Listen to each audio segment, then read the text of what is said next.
नमस्कार। एक बार पुनः स्वागत है आप सभी लोगों का हमारे समृद्धि आईएएस के यूट्यूब चैनल पर। और अब की बार मेंस पार सीरीज में देखिए, पीछे कुछ वीडियो में आवाज़ की समस्या रही है और मैंने टेक्निकल टीम को बोला भी था। और मुझे भरोसा है कि इधर जो वीडियो आप लोगों को मिल रहे होंगे आवाज़ क्लियर होगी। और अगर कुछ ऐसा इशू रहे तो आप सभी लोग कमेंट करके ज़रूर बताएं, क्योंकि जनरली हम रिकॉर्ड तो कर लेते हैं लेकिन हम खुद तो सुन नहीं पाते हैं। तो आप लोग यदि कमेंट करेंगे तो चीज़ें ज़्यादा स्पष्ट होंगी और फिर वो हम टेक्निकल टीम या हमारी टेक्निकल टीम उसको देखती भी रहती है, तो वो सुधार करते रहेंगे। तो कभी भी कुछ भी वीडियो से रिलेटेड या कोई भी एनी प्रॉब्लम आप लोगों को हो एजुकेशन में अपनी पढ़ाई को लेकर के, तो आप ज़रूर कमेंट करें। जो टेक्निकल टीम के जिम्मे रहेगा वो लोग संभालेंगे, जो हमारी जिम्मेदारी रहेगी वो हम संभालेंगे। बस आप अपने दायित्वों का जो है वो निर्वहन करते रहें, और यही आपका दायित्व है कि कुछ भी कहीं से समस्या हो तो आप लोग ज़रूर मुखरता से अपनी आवाज़ उठाएं। चलिए, ये जीएस के प्रश्न पत्र 3 से आज हम प्रश्न कराने वाले हैं, और चूंकि बहुत ही जो महत्वपूर्ण टॉपिक है, चाहे ये यूपीएससी के एग्ज़ाम में मतलब आईएएस के एग्ज़ाम में या पीसीएस के एग्ज़ाम में, यहाँ से प्रश्न प्रत्येक वर्ष आते ही आते रहते हैं। तो भारत में भूमि सुधार के क्रियान्वयन में अनेक बाधाएं रही हैं।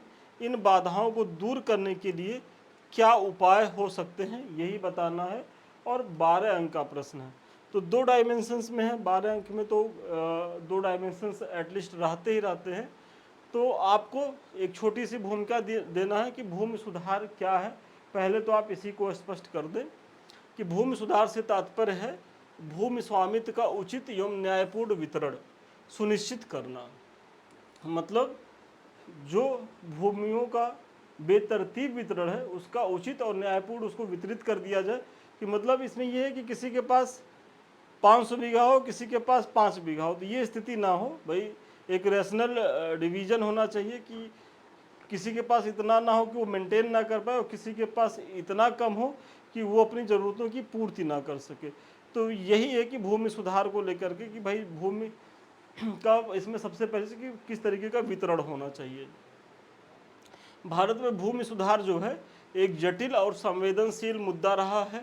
स्वतंत्रता के बाद भारत सरकार ने भूमि सुधारों को लागू करने के लिए अनेक प्रयास किए, जिनका उद्देश्य भूमिहीन किसानों को भूमि प्रदान करना, जमींदारी प्रथा को समाप्त करना एवं भू स्वामित्व में असमानता को कम करना था।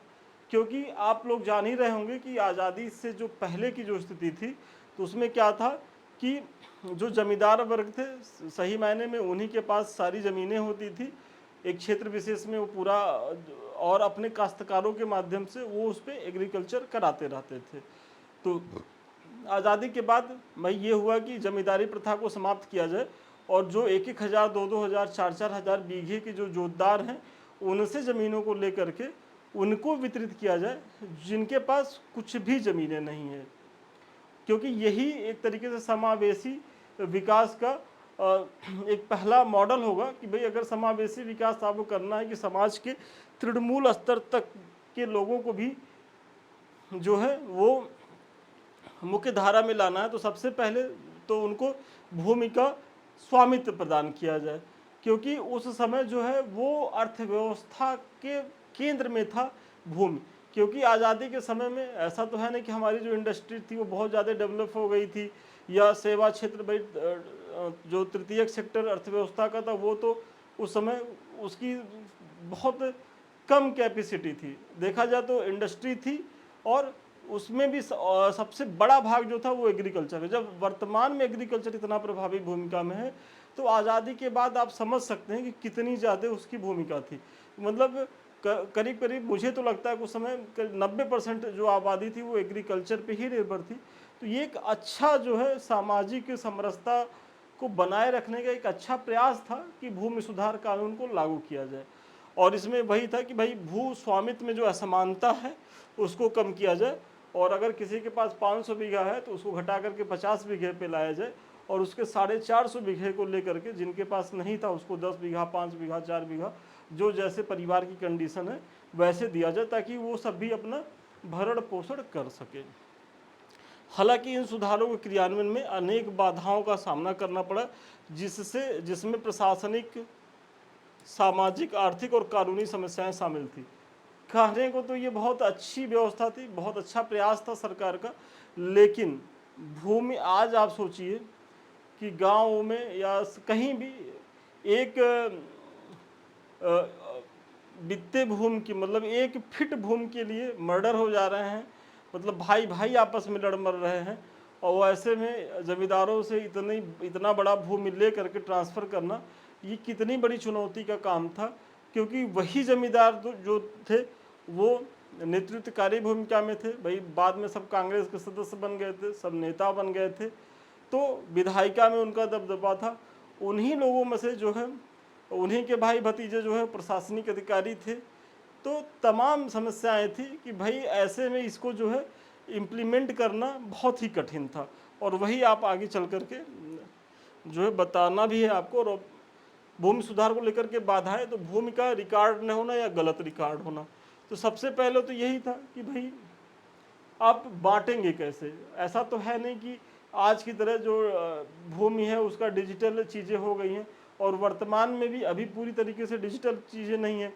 उस समय तो कोई भूमि का रिकॉर्ड ही नहीं था, मतलब जिसकी लाठी उसकी भैंस वाली स्थिति थी। जो जमींदार साहब या जो बलिष्ठ लोग थे वो जहाँ जो जैसा कब्जा किए हुए थे वो उनकी ज़मीन थी। तो ऐसे में कैसे पता चलता कि भाई किसकी कितनी ज़मीनें हैं और कैसे इसको जो है वितरित किया जाए। तो एक बड़ी समस्या थी भूमि का रिकॉर्ड न होना या गलत रिकॉर्ड होना। और इससे होता क्या था कि बेनामी संपत्ति और अवैध भूमि हस्तांतरण ने इस समस्या को जो है और जटिल बना दिया था। फिर कानूनी जटिलताएं अगर देखा जाए तो भूमि सुधार से संबंधित कानून में अस्पष्टता और जटिलता के कारण कई इसकी नीतियों को अदालत में जो है वो चुनौती दी गई। बड़े स्वामियों ने कानूनी खामियों का उपयोग करके भूमि सुधारों को रोकने के लिए मुकदमे दायर किए, जिससे इसे लागू करने में देरी हुई। मतलब आज़ादी के तुरंत बाद जो है इस कानून को लाया गया, लेकिन सही मायने में देखा जाए तो वर्तमान समय में भी पूरी तरीके से इस कानून को जो है प्रभावी नहीं बनाया जा सका। क्यों नहीं बनाया जा सका है? वही कि भाई जो भारतीय कानून होते हैं उसमें कुछ लूप होल्स होते हैं, और उन्हीं लूप होल्स का फ़ायदा उठा करके जो है जो बड़े बड़े भूस्वामी थे, क्योंकि उनको लगता था कि भाई हमारी ज़मीनें चली जाएंगी तो जो हमारा एक सामाजिक रुतबा है, जो हमारे आर्थिक संसाधन है वो कम हो जाएंगे। तो कोई भी अपना अधिकार, अपनी सत्ता ऐसे नहीं छोड़ना चाहता, वो उसको बचाए रखने का अंत समय तक प्रयास करता है। तो जमींदारों ने भी किया, और कानून मतलब कोर्ट गए, और कोर्ट में इस मैटर को लेकर के बहुत समय तक इसको लंबित भी कराने में सफल रहे वो, और इसीलिए इसको जो है लागू करने में ही देरी हो गई। फिर सामाजिक और सांस्कृतिक बाधाएं। भारत की सामाजिक संरचना में जाति और वर्ग आधारित असमानता जो है वो गहराई से जुड़ी हुई है। भूस्वामित्व चूंकि सामाजिक शक्ति और प्रतिष्ठा का प्रतीक माना जाता है, अतः उच्च जातियों और बड़े भूस्वामियों ने भू सुधारों का जो है वो विरोध किया। भाई जिसके पास ज़्यादा भूमि रहेगी, और भूमि किसके पास ज़्यादा थी? बेसिकली जो उच्च जाति के लोग थे। तो जो उच्च जाति के लोग थे वही सत्ता में थे, उन्हीं के पास पावर था, उन्हीं के पास पैसा था। तो ऐसी स्थिति में इसे जो है अपने वास्तविक स्वरूप में आने में, मतलब किसे, जो भू सुधार कानून है, वाकई में बहुत ज़्यादा मशक्क़त करनी पड़ी। प्रशासनिक अक्षमता और भ्रष्टाचार, वही जो मैंने पीछे बताया कि इन सुधारों के कार्यान्वयन में प्रशासनिक अक्षमता और भ्रष्टाचार प्रमुख बाधाएं रहीं।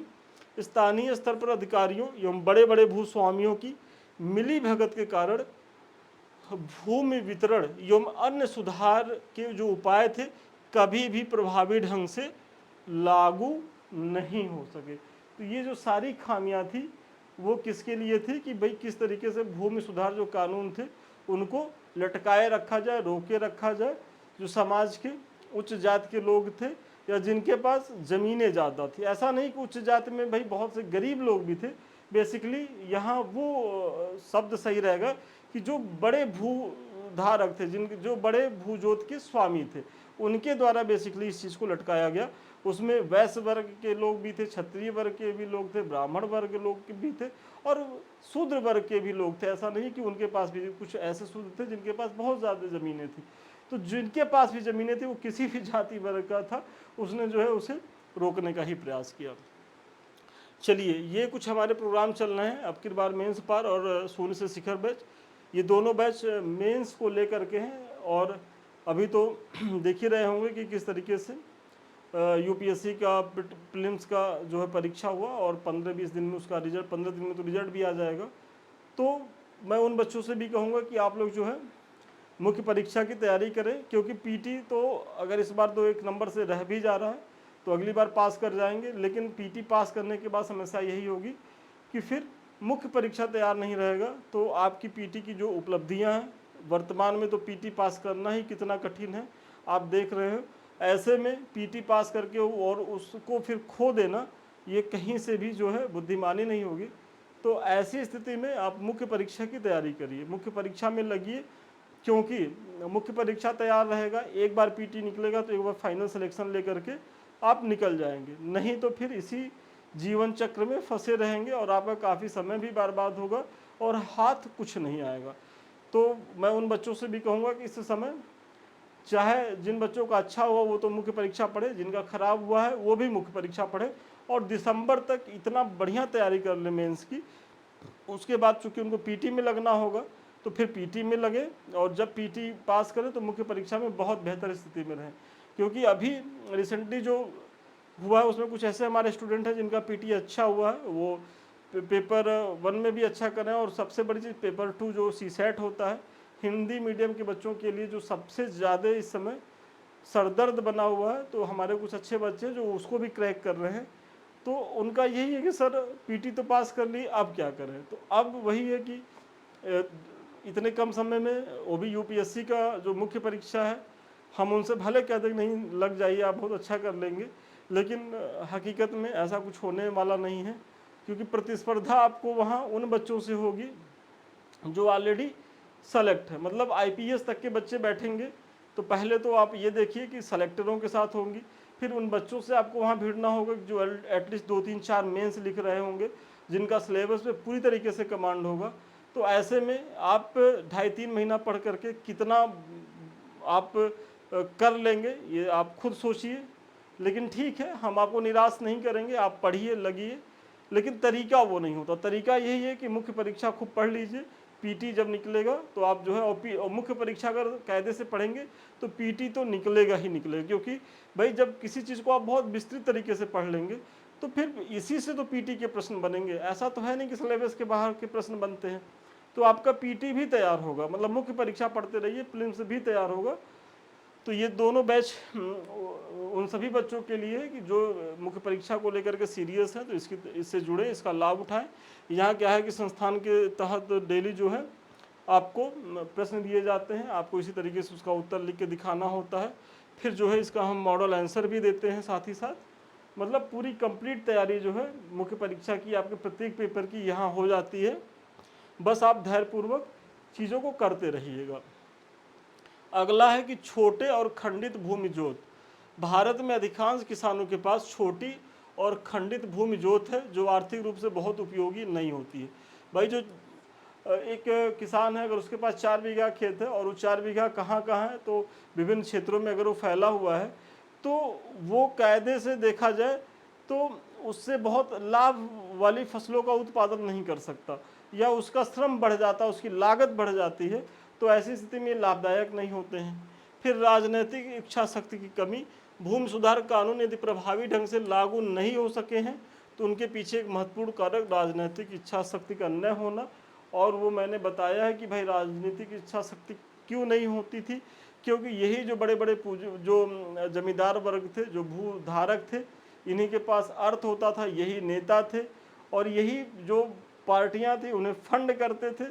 तो ऐसे में इनकी स्थिति को जो है लोग बनाए रखना चाहते थे। जो नेता वर्ग थे कहीं न कहीं वो तुष्टीकरण की नीति अपना रहे थे, दिखाने को तो कह रहे थे कि हम जनता के बहुत बड़े हितैषी हैं और हम चाहते हैं कि ज़मीनों का जो असमान वितरण है उसको समान किया जाए, और जो जो धारक हैं उनको ज़मीनों का मालिकाना हक मिले। दावे तो खूब होते थे, लेकिन वो दावे केवल कागज़ों पर ही होते थे, भाषणों में ही होते थे।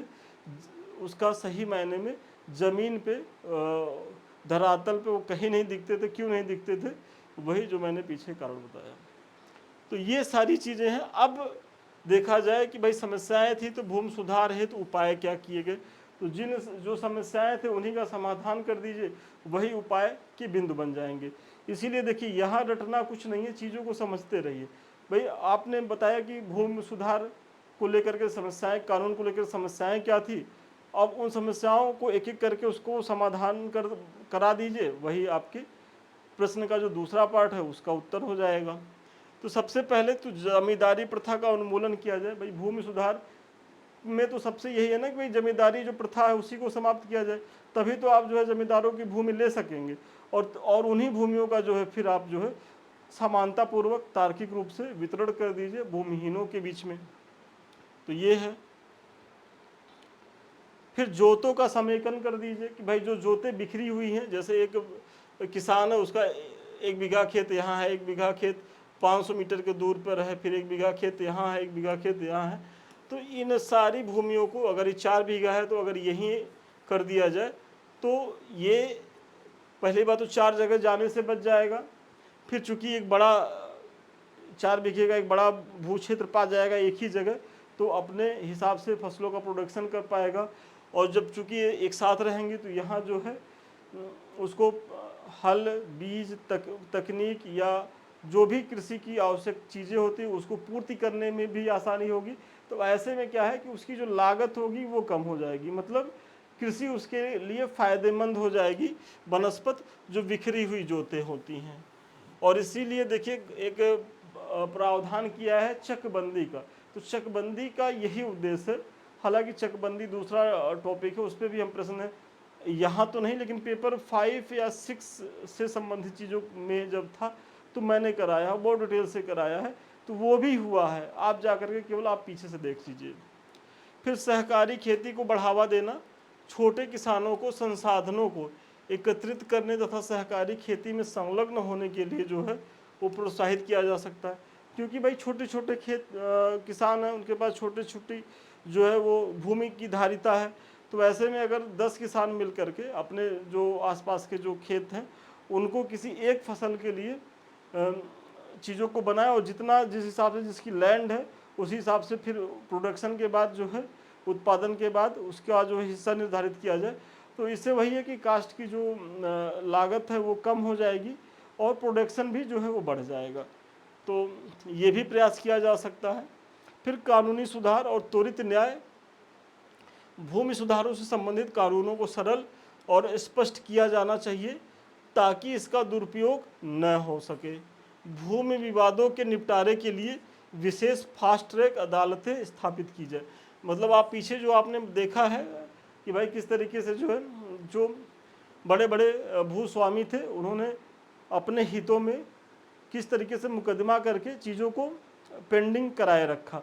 तो वही कहा जा रहा है कि भाई अगर आप उसका त्वरित निस्तारण नहीं करेंगे तो फिर कैसे भूमियों का वितरण करेंगे। और त्वरित निस्तारण के लिए जो है फास्ट ट्रैक कोर्टों का भी जो है गठन होना चाहिए। फिर डिजिटल भूमि रिकॉर्ड प्रणाली को बढ़ावा दिया जाए।